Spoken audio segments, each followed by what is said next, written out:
பையன் பிறந்தா எங்கப்பன் பேருதான், பொண்ணு பிறந்தா எங்க அம்மா பேருதான். பேரு வைக்க புள்ள வேணும் எனக்கு, அந்த புள்ள கொடுத்தல உங்க அப்பன் பேர சொல்லி சொல்லி திட்ட ஒரு புள்ள பத்துத்தான்.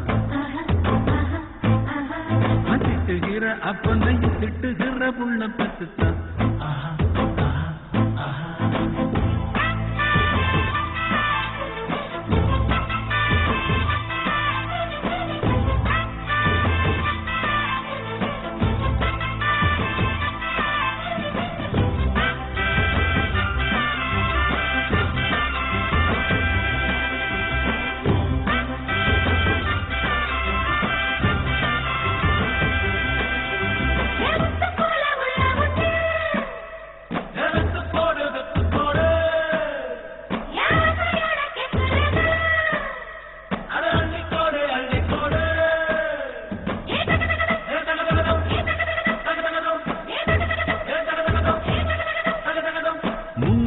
செஞ்சதவன் செய்கையில் விளங்கும், நல்லது கெட்டது போக போக தெரியும். பாட்டம் போட்டு பண்ணி வச்ச வேலையெல்லாம் கொட்டம் போட்டு அட்டகாசம் தான் நடத்தும். அப்பம் போல புள்ள வந்தா அப்பனுக்கும் கூட பல புத்தி மதி சொல்லி கொடுக்கும். உங்க அப்பன் பேர சொல்லி சொல்லி திட்ட ஒரு புள்ள பத்துத்தான். திட்டுகிற அப்பனையும் திட்டுகிற புள்ள பத்துத்தான்.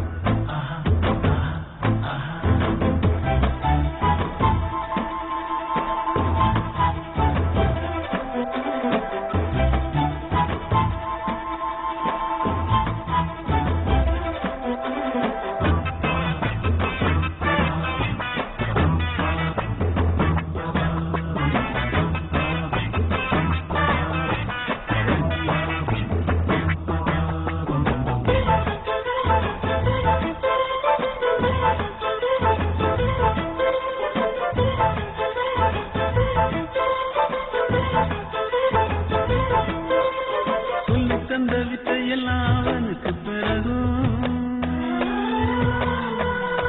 அப்படியே புள்ள வழி அற்புதமா தொடரும். நல்லவத கெட்டு போய் முளைக்காது, நம்பு கொண்டு வாரம்பத்தி போகாது. செல்வம் என்றால் பிள்ளை செல்வம் சேர்ந்தது அப்பன் பேர சொல்லி சொல்லி திட்ட ஒரு புள்ள பத்துத்தான். திட்டுகிற அப்பனையும் திட்டுகிற புள்ள பத்துத்தான். பையன் பிறந்தா எங்க அப்பன் பேருதான், பொண்ணு பிறந்தா எங்க அம்மா பேருதான். பேரு வைக்க புள்ள வேணும் எனக்கு, அந்த புள்ள கொடுத்தல உங்க அப்பன் பேர சொல்லி சொல்லி திட்ட ஒரு புள்ள பத்துத்தான். திட்டுகிற அப்பனையும் திட்டுகிற புள்ள பத்துத்தான்.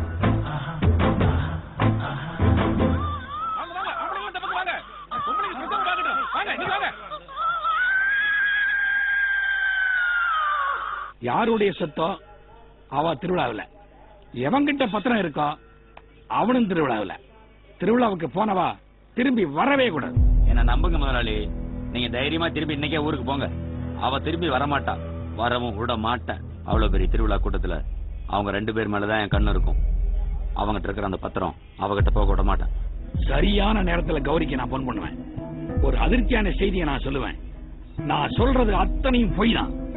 அதை கேட்டு அந்த அதிர்ச்சியிலே அந்த திருவிழாவிலே அவ சாக. சரவணம்பட்டி கரட்டுமேடு முருகன் கோவில் திருவிழாவிற்கு வருகை தந்திருக்கும் பக்த கோடி அனைவரையும் கோவில் கமிட்டி சார்பாக வருக வருக என வரவேற்கிறோம். 3 நாள் தொடர்ந்து நடக்கிற இந்த திருவிழாவில் மத்தியானம் பக்த கோடிகளுக்கு அன்னதானம் இருக்கு. இரவு நேரத்துல மயிலாட்டம், ஒயிலாட்டம், கரகாட்டம், சிலம்பாட்டம் எல்லா ஆட்டமும் இருக்கு. எல்லாரும் சிறப்பா கண்டுக்கலீங்க. இந்த திருவிழாவில் நீ முதல்ல என்ன விளையாடணும்னு ஆசைப்படுற? அப்ப முதல்ல அங்க போவோம். ஓகே?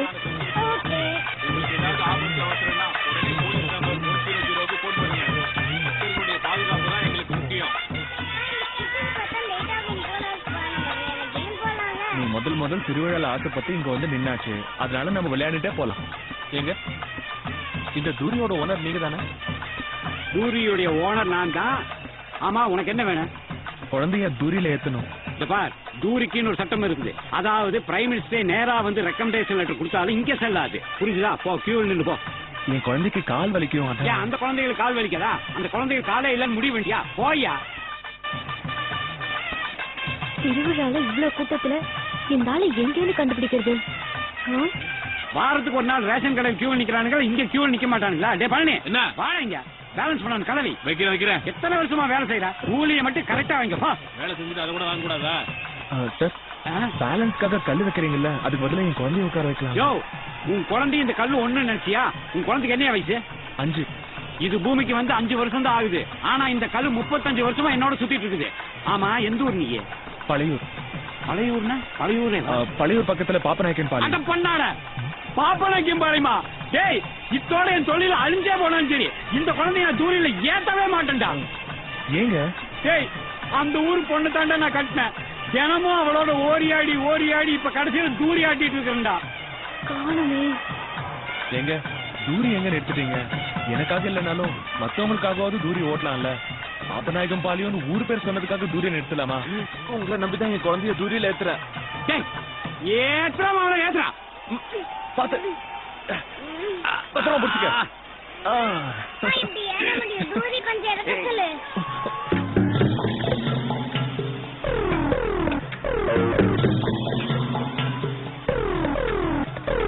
கீழே இருக்குமா? இப்ப வேண்டாம், வா வந்து விளையாண்டுக்கலாம். போடுங்க போடுங்க போடுங்க, லக்கி பிரைஸ் அள்ளுங்க அள்ளுங்க, போடுங்க போடுங்க சார், போடுங்க போடுங்க சார். அத பார், சோப்பு வந்துச்சு பார். அடுத்த லக்கி பிரைஸ் கம்பெனி யாருக்கு பாருங்க. அண்ணா வாங்க சார், போடுங்க சார், போடுங்க சார். எவ்வளவு அது? 10 ரூபாய்க்கு 3, 10 ரூபாய்க்கு 3 சார். வாங்கிங்க வாங்கிங்க, போடுங்க சார், போட்டே இருங்க. இத பார், பிஸ்கட் பாக்கெட் போடு பாப்பா. அங்க போடு. பிஸ்கட் பாக்கெட்ல போடுங்க. சோப்பு டப்பா பாருங்க, உள்ள இருக்கிற சோப்பு உங்களுக்கு தான். எடுத்துங்க எடுத்துங்க. வெளியில என்ன பரவாயில்லமா? அப்பா நீ இந்த போடு. சார் போடுங்க சார், போடுங்க சார். புடி பார்த்து போடுங்க சார். பிக் பாக்கெட் அடிச்ச பணத்தை எல்லாம் கேண்டியா போட்டு வைக்கிறீங்க. இப்ப பாருங்கடா. அள்ளுங்க சார். இதுல வந்தாலும் உங்களுக்கு தான் சார். அள்ளுங்க சார். யோ, அந்த கேன்ல விழுந்திருக்கு. கேன கொடு. டேய், குடுக்க முடியாது, போடா. ஏ, கரத்துல இருக்கிறது எந்த பொருளா இருந்தாலும் அது மேல ரிங் விழுந்தா குடுக்க வேண்டியது உங்க ரூல்ஸ். மரியாதை குடுங்கடா. டேய், குடுங்கடா. டேய், போடா. அல்லாதடா. வாங்கல. டேய், போடா.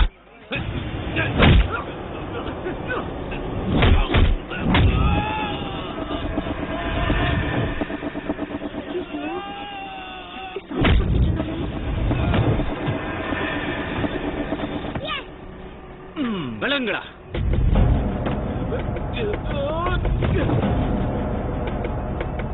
நீங்க உட்கார்ந்து வேடிக்கை பாரு, நான் விளையாடிட்டு வரேன். சரிப்பா.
என் நண்பன் சிங்கண்டா.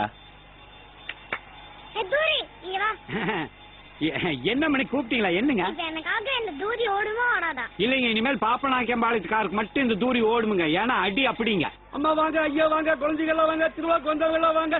நம்ம கிட்ட ஒரு எல்லை சாட்ட போதுங்க. உடம்பு கசூர் உடனே தருங்க. வாங்க வாங்க. நம்ம கிட்ட பொள்ளாச்சி எழுதிக்குதுங்க, கோயம்புத்தூர் எழுதிக்குதுங்க, கேரளா எழுதிக்குதுங்க, யாழ்ப்பாணம் எழுதிக்குதுங்க. உங்களுக்கு என்ன எல்லை வேணுங்க? உனக்கு எந்த எண்ணெய் வேணுமா?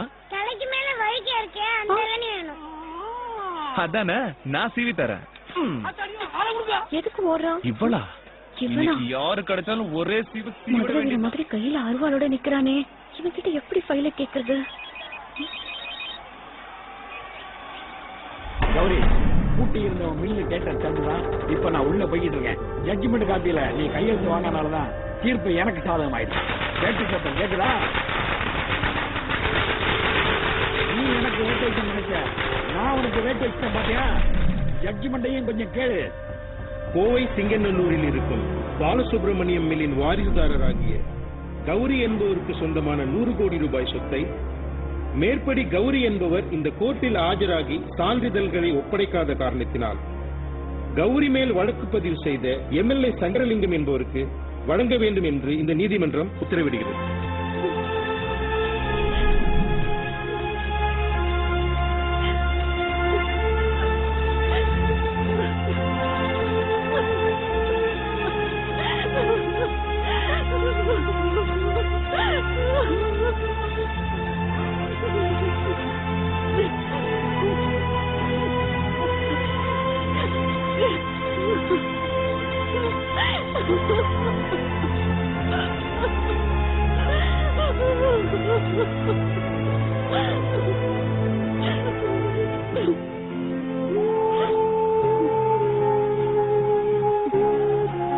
நம்ம எதுக்காக அழணும்?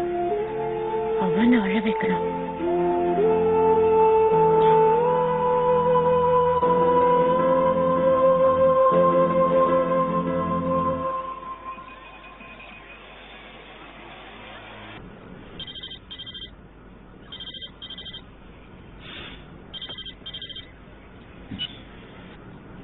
Hello, B4 police station inspector பேசுறேன்.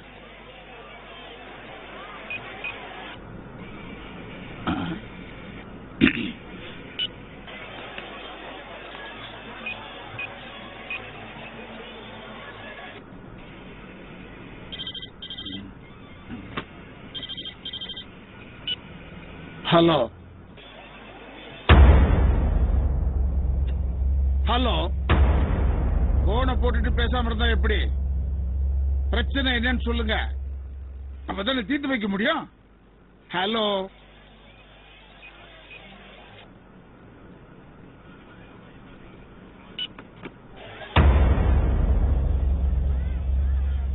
ஓவியாவை கெஸ்ட் ஹவுஸ் கூட்டு போய் ட்ரெஸ் மாத்திட்டு அந்த பத்திரத்தை எடுத்துட்டு வந்துடுறேன். சரி, அந்த பொண்ணு திமிர் பிடிச்சவதான். இருந்தாலும் அவன் சொத்து அவளுக்கு போய் சேரட்டும். சரி, இப்ப நீ ரூமுக்கு போறல, அதை எடுத்துட்டு வா. அந்த பொண்ணு இந்த திருவிழால தான் இருக்கா, அவளுக்கு கொடுத்துடலாம். ரூமுக்கு வந்து ஃபைல் எடுக்க வர நீ பூட்டின பூட்டுக்கு மேல இன்னொரு பூட்டையும் பூட்டியாச்சு. எப்படி ஃபைல் எடுக்கிறேன்னு பாப்போம். என் பத்திரத்தை நீ தரியா இல்லையா? நில்லு. இந்த கரட்டுமேட்டு கோயில நின்னு சொல்றேன், இன்னும் 5 நிமிஷத்துல நான் சாக போறேன். உன்னை நம்பி வந்திருக்கேன், எனக்கு ஒரு பதில் சொல்லு. உன் சாவு ஏன் கண்ணு முன்னாடி தான் நடக்கணும்னா சந்தோஷமா பாக்குறேன். சாவு. இது போலீஸுக்கு தெரிஞ்சா உனக்கு என்ன ஆகும் தெரியுமா? நமக்கு தான் மயில் இறகு, மயிலுக்கு இது.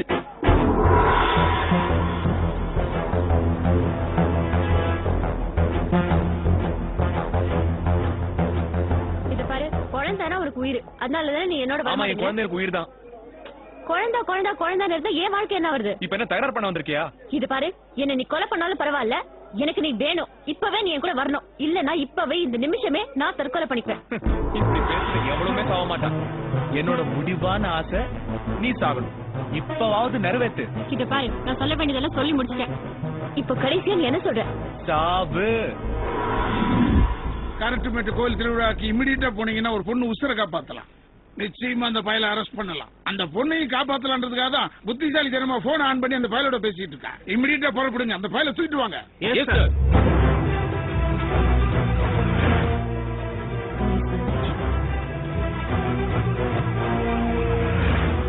இன்னைக்கு நீ தீண்ட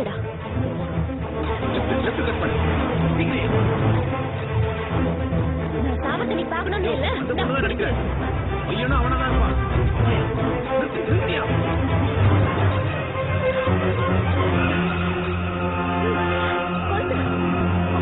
நிம்மதியா இருப்பேன். என்ன காரியம் பண்ற? நெருப்படி கீழே போறான். எதுவா இருந்தாலும் ஸ்டேஷன்ல வந்து சொல்லு. அவன் தான் சார் இந்த நிலைமைக்கு காரணம். எந்த தப்பும் பண்ணல. எந்த தப்பும் பண்ணல. நீ தப்பு பண்ணியா இல்லையான்னு திரும்ப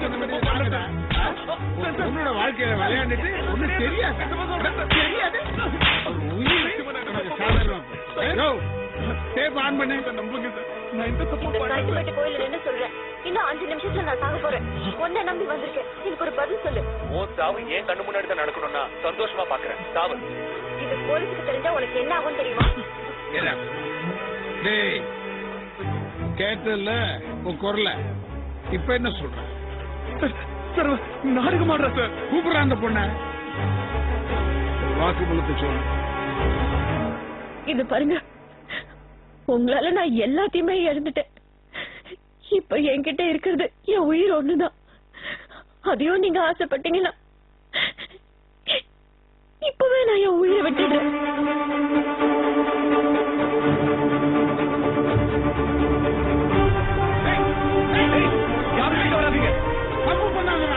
எப்படி சாகணும்னு முடிவு பண்ணியோ அது உன் கையால இல்ல, என் கையால நடக்கட்டும்.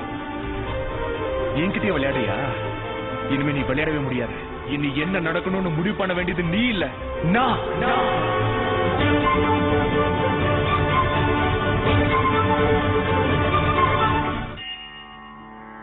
வீதிக்கு 1 தெருவுக்கு 1 ஊருக்கு 10 கோயில் இருக்கு. அங்க அபிஷேகமும் நடக்குது. ஆனா எனக்கு இருந்த இடம், சொத்து பத்தி எல்லாம் போச்சு. இதுக்கெல்லாம் ஒரே காரணம் அந்த முத்துக்குமார் தான். அவனை பழி வாங்கணும்னு நினைச்ச, பிளான் பண்ணி உள்ள தள்ளிட்டேன். நிச்சயம் அவனுக்கு 7 வருஷம் தண்டனை கிடைக்கும். டாக்குமெண்ட் எடுத்து படி.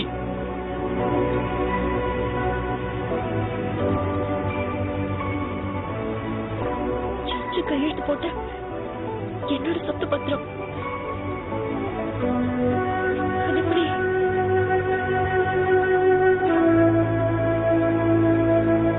படிச்சியா? சாமி கிட்ட வேண்டிட்டு இருந்த? சாமி கொடுக்கல, என் ஃப்ரெண்ட், கிரேட் ஃப்ரெண்ட், அவன் தான் உனக்கு கொடுத்திருக்கான்.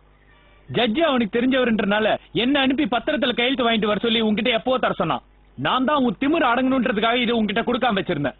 ஆனா அது இப்படி கொண்டு வந்து நிறுத்திருச்சு. இப்ப நீ கோயில்ல நிக்கிற, அவன் குற்றவாளியா நிக்கிறான். போலீஸ் ஸ்டேஷன்ல மட்டும் ஓவியா அவன் காலை பிடிச்சு சுட வேணாம்னு சொல்லனா அவன் உன்னை அங்கேயே சுட்டு கொண்டு இருப்பான். இவ்வளவு சொல்லியும் கேட்காம போற. நில்லு. உனக்கும் சொத்து கிடைச்சவனே இந்த கோயிலை விட்டு வெளியே போறியே, அப்ப அவனோட சொத்து ஓவியா அத அவங்கிட்ட இருந்து பிரிச்சுட்டியே. முத்துக்குமார் ஒரு பொறுக்கி ரவுடின்ற முகம் மட்டும் தான் உனக்கு தெரியும். ஆனா அது இல்ல, அவன் ஒரு மல்டி மில்லியனர், நேஷனல் ஓனரோட ஒரே பையன். அவன் சொத்தை அவன் சுத்தி பார்க்கணும்னாலே 6 மாசம் ஆகும். அந்த முத்துக்குமாரை பத்தி தெரியுமா? இந்த கோயிலை விட்டு நீ வெளியே போறதுக்கு முன்னாடி அந்த முத்துக்குமாரை பத்தி தெரிஞ்சுக்கோ.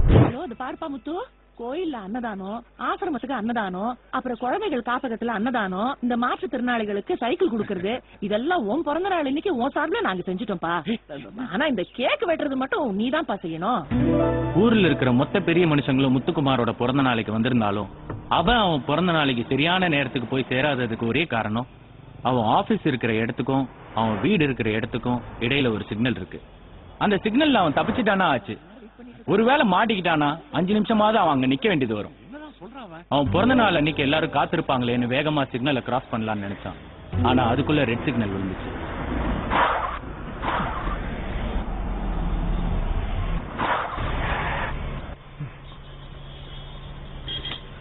சிக்னல் விழாம இருந்திருந்தா போயிருக்கலாம்.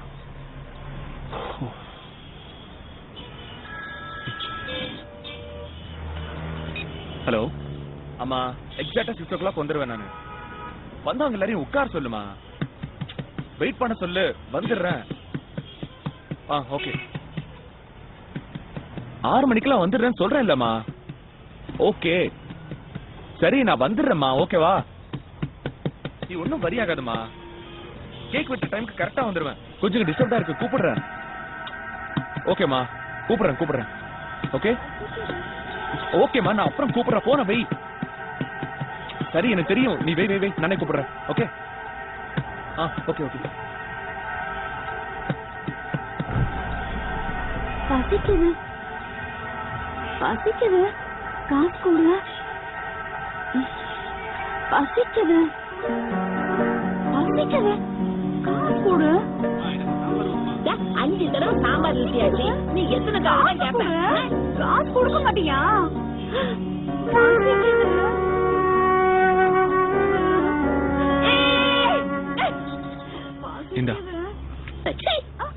இந்த பொண்ணை பார்த்தா பிச்சைக்காரி மாதிரியா தெரியுது?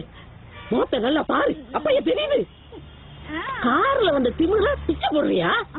இல்லம்மா அவங்க கேட்டாங்க, அதனாலதான் கொடுத்தேன். அவங்க கேக்குறாங்க, நீ குடுக்குறியா? நான் கேட்காமலே குடுக்குறேன். இந்த 10 ரூபாய் நான் கொடுத்தேன்னு உங்க அம்மா கிட்ட பிச்சையா கொடு. இந்த பாருமா, கோவம் வருதுல்ல, அப்படிதான் எங்களுக்கும் கோவம் வரும். பணத்தை வச்சுக்கிட்டு விளையாடாதீங்க. யாரு கையை நின்னாலும் பிச்சை போடுறதுக்கு. வாடி வா, வாடி.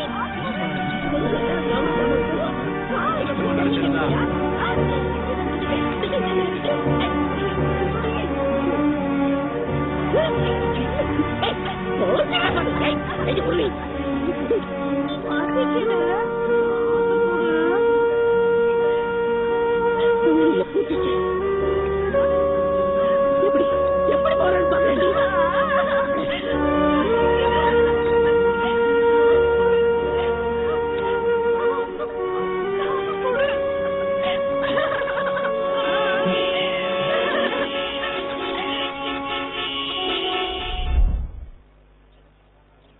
தம்பி, பிறந்த நாள் அதுவுமா உங்க அம்மாவுக்கு என்ன கொடுக்க போற? அவன் பிறந்த நாள் இன்னைக்கு அவன் கையால எனக்கு 10 ரூபாய் கொடுத்தாலே அது அவன் போடுற பிச்சைதான். 10 ரூபாய் நான் கொடுத்தேனே, உங்க அம்மா கிட்ட பிச்சையா கொடு. அடிப்படை வசதியே இல்லாத அந்த அம்மாவோட கருணையும் அவங்க சொன்ன வார்த்தையும் அவனை ரொம்ப டிஸ்டர்ப் பண்ணுச்சு.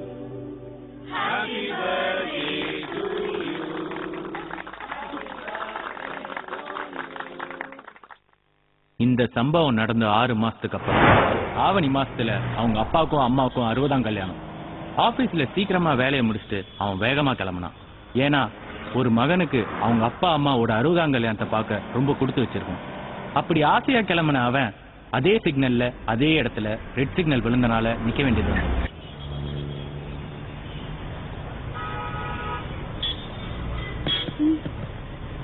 குழந்தைக்கு பசிக்குது, காசு கொடு. குழந்தைக்கு பசிக்குது, காசு கொடு. பசிக்குது,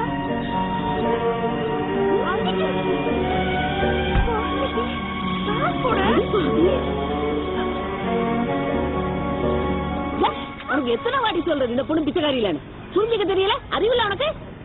நீ வா, பார்த்து போ. ஒரு 5 நிமிஷம் கை நீட்டி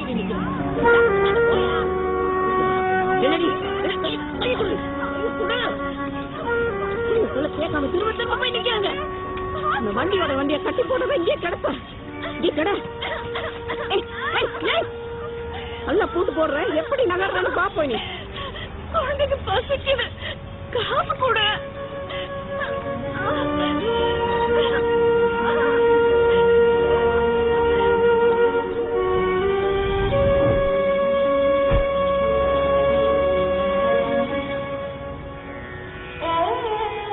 அந்த பொண்ணு யாரோ என்னமோ எனக்கு ஒண்ணும் தெரியாது. ஒரு நாள் பசிக்குதுன்னு என் முன்னாடி கையேந்தி நின்னா. உலகத்துக்கே படி அளக்குற உன் முன்னாடி கையேந்தி நிக்கல, ஏன் முன்னாடி கையேந்தி நின்னா. அன்னையில இருந்து உனக்கு அலங்காரம் பண்றதெல்லாம் விட்டுட்டு என் தகுதிக்கு மீறி அந்த பொண்ணை நான் அலங்காரம் பண்ணிக்கிட்டு இருக்கேன். நான் படிக்காதவ, எனக்கு ஒண்ணும் தெரியாது. அது பைத்தியம், அதுக்கு ஒண்ணும் தெரியாது. ஆனா உனக்கு எல்லாமே தெரியும். எல்லாமே உன் கண்ணு முன்னாடிதான் நடந்துகிட்டு இருக்கு.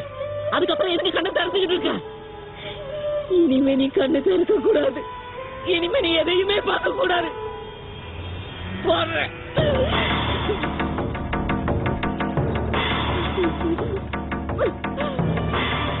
இனிமே எந்த அநியாயத்தையும் பார்க்க முடியாதுல்ல? இனி எப்படி பார்க்க முடியும்? குழந்தைக்கு பசிக்குது.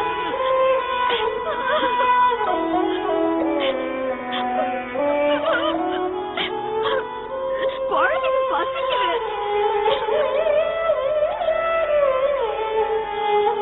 நான் படிக்கிறத எனக்கு ஒண்ணும் தெரியாது.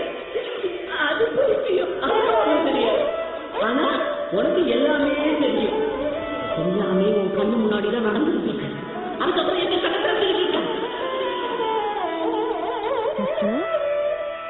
என்னப்பா என்ன ஒரு மாதிரியா இருக்க? என்னாச்சு உனக்கு? டேய், அப்பா அம்மா உட்கார வேண்டிய இடத்துல நீ உட்கார்ந்து இருக்க. உனக்கு என்னடா பிரச்சனை?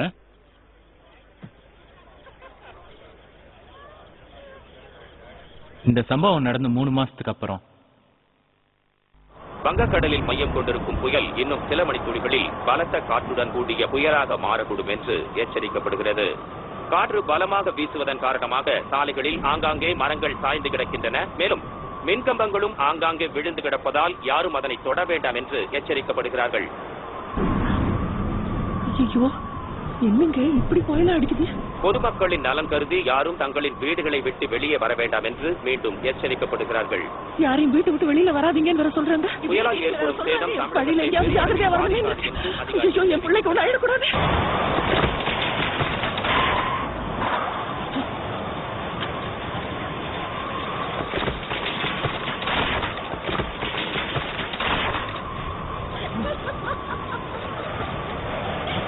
ஒன்றத்துக்கு ஒரு இடம் இல்லாம இருக்கும்போது இப்ப போய் புயலும் மழை வந்துருச்சு. ஐயோ, இந்த பொண்ணை கூட்டிட்டு நான் எங்க போவேன்? ஐயோ, மேல கீழே விழுந்துட போட்டு ஓடி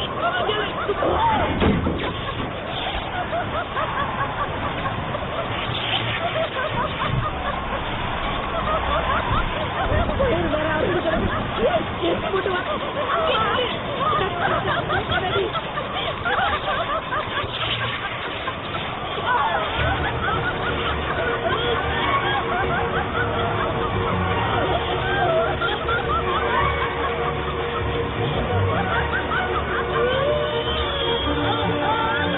மரம் வந்ததுல டோர் லாக் ஆயிடுச்சு.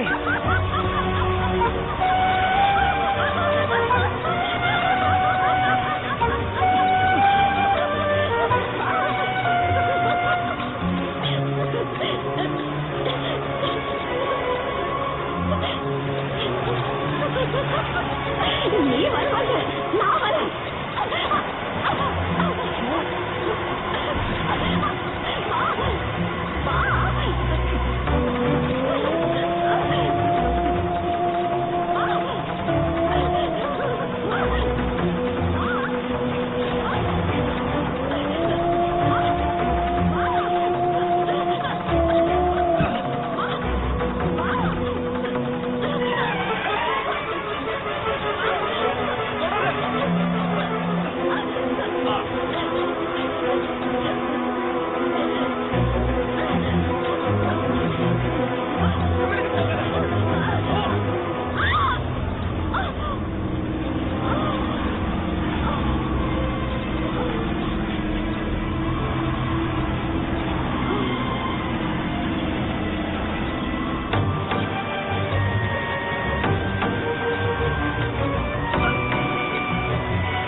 ஏமா, அந்த குழந்தைய நீங்க எடுத்துட்டு போலாம்ல?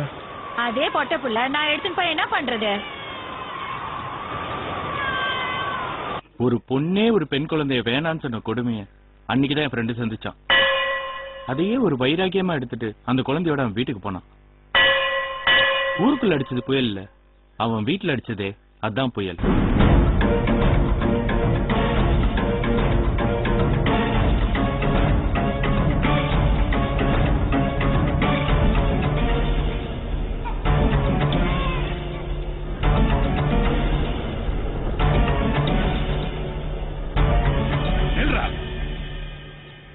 அப்பா வேணாம், அம்மா வேணாம், கல்யாணம் வேணாம், அந்த குழந்தை தான் வேணும்னு வெளியில போற. வெளியில போய் மட்டும் என் பேரை யூஸ் பண்ணிடாத. இது நீங்க என்ன படிக்க வச்சு வாங்கி கொடுத்த சர்டிபிகேட். இனிமே உங்க பேரு மட்டும் இல்ல, நீங்க வாங்கி கொடுத்த சர்டிபிகேட் கூட யூஸ் பண்ண மாட்டேன். அவங்க அப்பாவை யாரும் எதுக்க முடியாதனால அவனுக்கு அந்த ஊர்ல யாரும் சப்போர்ட் பண்ணல. நான் தான் அவனை சென்னைக்கு வர வச்சேன். அந்த குழந்தையோட வீட்டை விட்டு வெளியே வந்தவன் 1 வருஷம் அந்த குழந்தையோட போராடினான். நான் எவ்வளவோ சொல்லி கேட்காதவன் சர்ச்சுக்கு போனப்போ. இங்க பாரு முத்துக்குமார், தாயும் தாய்ப்பாலும் இல்லாம ஒரு குழந்தைய வளர்த்துறது ரொம்ப கஷ்டம். எப்போ நான் சொல்றது உனக்கு சரின்னு படுதோ அப்ப குழந்தையோட சர்ச்சுக்கு வா. 4 நாள் நல்லா யோசிச்சான். நானும் சொன்னேன். அதுக்கப்புறம் அந்த குழந்தைய எடுத்துட்டு சர்ச்சுக்கு போனான். உன் மனசு போலவே இந்த தேவாலயமும் திறந்திருக்கு. போ, உள்ள போய் கர்த்தர்கிட்ட உன் குழந்தைய ஒப்படைச்சிடு.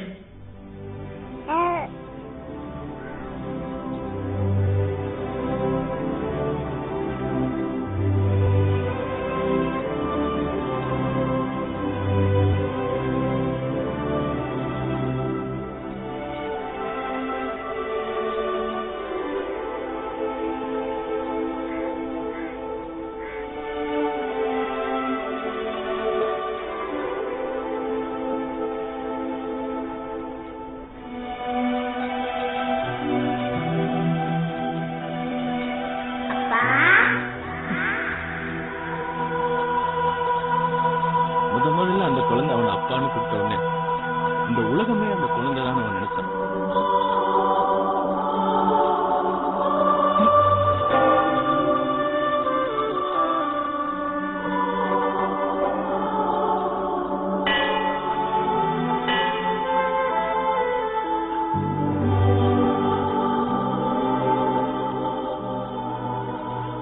கடவுள் காப்பாத்தலன்னா யாரு காப்பாத்துறாங்களோ அவங்கதான் கடவுள். ஓவியாவுக்கு அவர் அப்பாவாயிட்டாரு. நான் அவளுக்கு அம்மா ஆகணும். அந்த முடிவோட நீ இருந்தா இந்த உலகத்துல சந்தோஷப்படுற முதல் ஆள் நானா தான் இருப்பேன். ஆனா அவ்வளவு சீக்கிரம் உன்னால ஜெயிக்க முடியாது. கிழக்கு மேற்கு வடக்கு தெற்குன்னு இருக்கிற திசையை கூட திருப்பிடலாம். ஆனா ஓவியாவை திசை திருப்புறது ரொம்ப கஷ்டம். ஒத்த கால நின்று மெழுகுவத்தி உலகத்துக்கே வெளிச்சம் கொடுக்குது. எனக்கு 2 கால் இருக்கு. நான் ஜெயிச்சிருவேன். அதுக்கு உன் உதவி தேவை.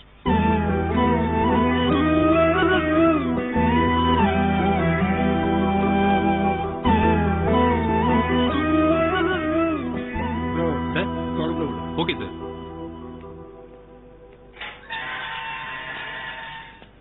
அப்பா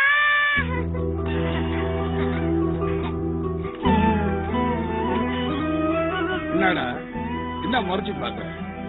உன் மேல கம்ப்ளைண்ட் கொடுத்த அந்த பொண்ணு தான் உனக்கு ஜாமீன் கொடுத்தது. இந்த பேர் இனிமேல் அது ஒழுங்காயிரு. இந்த பொண்ணுகிட்ட வாழைகளை ஆட்டினா ஒட்ட நறுக்கி போடுவேன். ஓ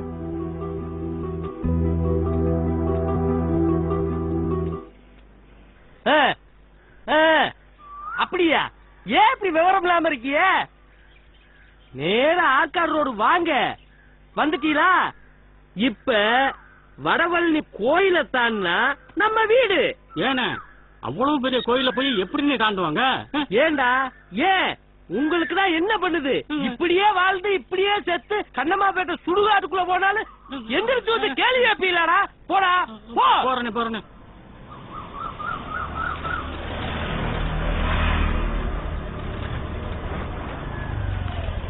வாங்க வாங்க வாங்க. என்ன இவ இந்த காம்பவுண்டுக்கு வந்திருக்கா? வண்டியில் உள்ள சாமான் எங்கமா இறக்கிக்கிறது? முதல்ல கீழே இறக்கி வையே, அதுக்கப்புறம் எங்க சொல்றாலும் அங்க வச்சுக்குவோம். டேய் டிரைவர், உன் வேலையை பாடுறா.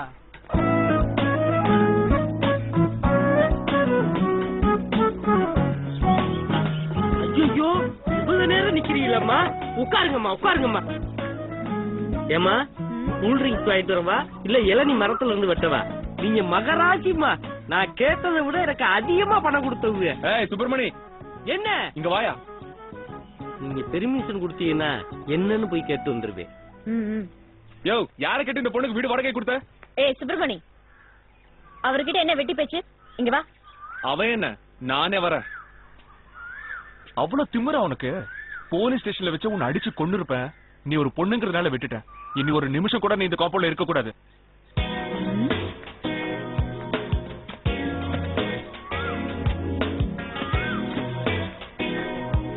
இந்தா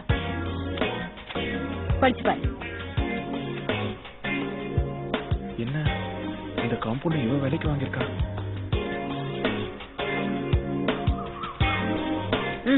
படிச்சு பாத்துட்டியல? இனிமே நான் தான் உன் வீட்டுக்காரி. ஆமா, அவதான் உன் வீட்டுக்காரி. உன் வீட்டுக்காரி நல்லா மூக்கு முழியுமா லட்சணமா இருக்குதான். ஏன் சார்பாவும் எங்க அண்ணன் சார்பாவும் இந்த மொய் பணத்தை உன் கையில வைக்கிறேன். இந்தா.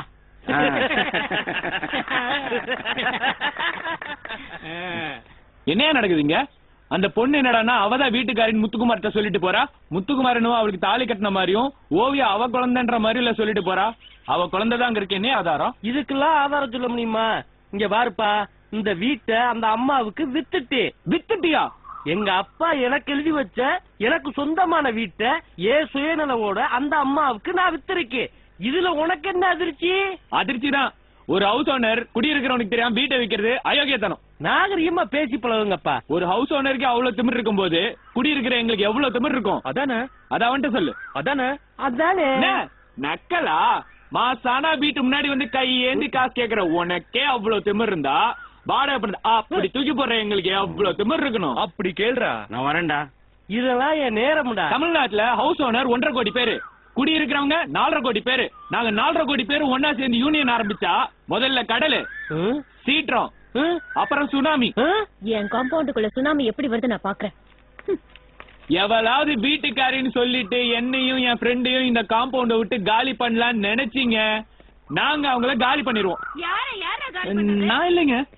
நீ தாண்டா சொன்ன. இத பாரு, அந்த அம்மா போட்டு பிச்சாதான் இன்னும் நீங்க இந்த காம்பவுண்ட்ல குடி இருக்கீங்க. ஏய் தல்றா, இங்க வாயா நீ. அந்த அம்மா கேஸ வாபஸ் வாங்கினதால தான் நீ வெளியில இருக்க, இல்லன்னா 6 மாசம் உள்ள இருந்திருப்ப. இத பாரு, ஒரே ஒரு நாள் தான் உன் குழந்தைய விட்டு பிரிஞ்சிருந்த. நீ இதே மாதிரி பண்ணிட்டு இருந்த நேரமா பிரிய வேண்டி வரும். ஜாக்கிரதை. இந்த இன்ஸ்பெக்டர் லைன்ல இருக்காரு, பேசு. டேய், அந்த பொண்ணு உனக்கு ஜாமீன் கொடுத்ததுன்னு ரொம்ப ஏத்தத்துல இருக்காத. நீ இருக்கிற காம்பவுண்ட் அட்ரஸ் தான் அங்க கொடுத்துருக்க. அந்த ஏரியா போலீஸ் ஸ்டேஷன்ல தான் நீ 6 மாசம் கையெழுத்து போடணும். வேற ஏதாவது வீட்டுக்கு மாறணும்னு நீ நினைச்ச 6 மாசம் வெளியே இருக்க மாட்டேன், உள்ள இருப்ப. ஜெயிலடா. இங்கே இருக்க. மறுபடியும் உன்னால ஒரு சின்ன பிரச்சனைனால நாங்க இங்க வருவோம். Mind it.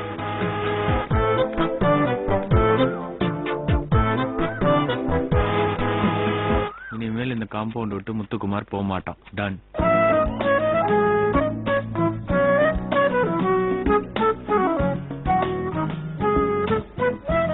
மகளும் திண்ணையில உட்காந்துட்டு ஆட்டமா கட்டுறீங்க.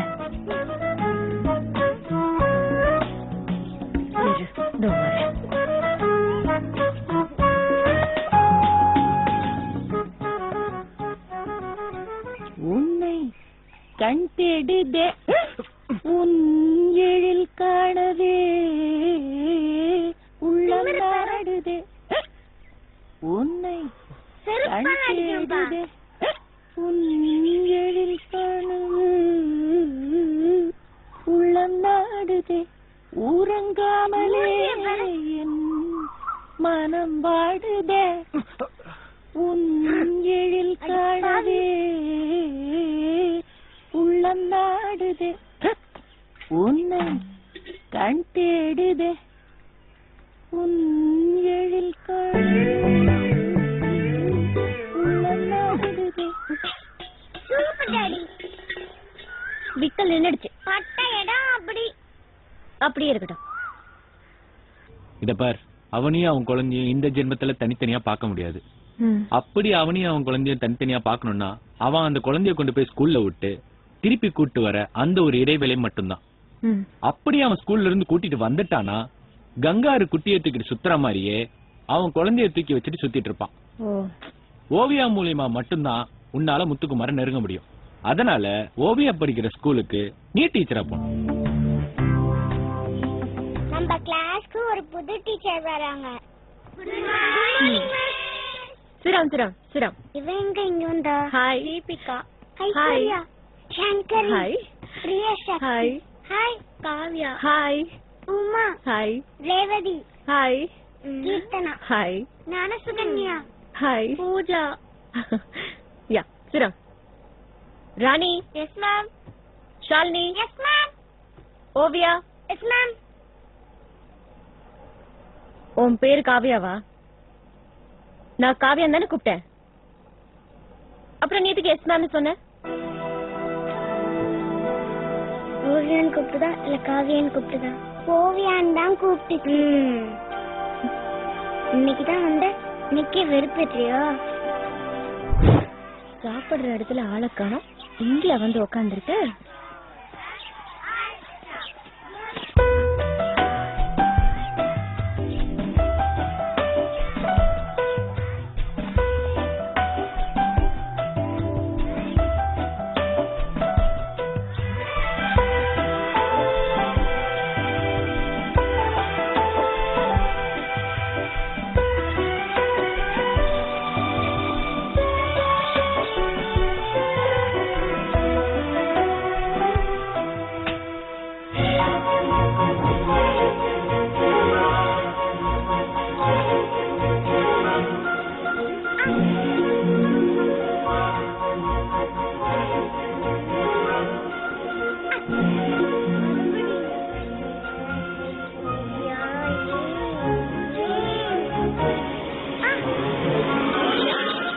பட்டாம்பூச்சி வேணா நான் பிடிச்சு தரட்டுமா?